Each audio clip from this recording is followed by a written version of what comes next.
11 fietsmaatjes uit Oerlo trokken vrijdag met de duofiets door de dorpen van gemeente Venray. Met deze tocht probeerden de organisatoren de duofiets te promoten als een toegankelijke manier van fietsen. Voor iedereen, met of zonder beperking.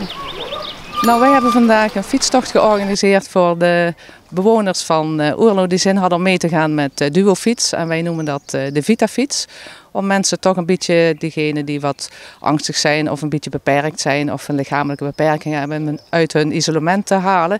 Tot ze samen toch in beweging zijn en sociale contact hebben.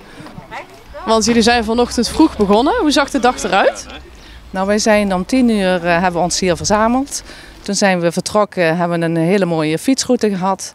Ondertussen over het Sint-Anna-park onder andere. We zijn via Venray gegaan. Toen zijn we naar Asteria gegaan. Daar hebben we een lunchbuffet gedaan. En toen zijn we verder gefietst richting Maashees, Geisteren, Wansum. En in Wansum hebben we ook even gestopt, hebben we ook een opname gedaan. En dan via Blitterswijk weer terug richting Oerlo. En nu zijn we hier in de Linde. En nu sluiten we dadelijk af met koffie, thee en vlaai. En wat vond u van de dag? Ik heb een superdag gehad. Het is een heerlijke dag. Het weer zat niet, ja, het was droog gelukkig. De zon scheen niet, maar ondanks dat scheen de zon eigenlijk wel. Want ja, iedereen die we tegenkwamen die begon te lachen en wij zaten lachend op de fiets. En ja, het was heerlijk. En waarom zouden mensen de duofiets moeten gebruiken? Omdat je kunt kijken onder het fietsen, je kunt kletsen tijdens het fietsen. Het is gewoon heel fijn om dat samen te doen. En het is echt niet zo dat iemand moet zijn met een beperking. Dus als echtpaar kun je dat doen of met je oma. Of, nou ja, het maakt niet uit. Het is gewoon heel fijn fietsen. Je bent gewoon echt een dag uit.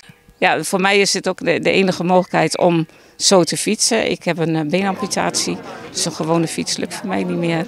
Maar door middel van die duofiets kan ik toch fietsen en genieten van de omgeving. Dus dat is prachtig. En wat zou je dan meegeven aan de mensen die misschien terughoudender zijn met het gebruiken van een duofiets? Ik zou zeggen van neem contact op met de contactpersoon in je plaatselijk dorp.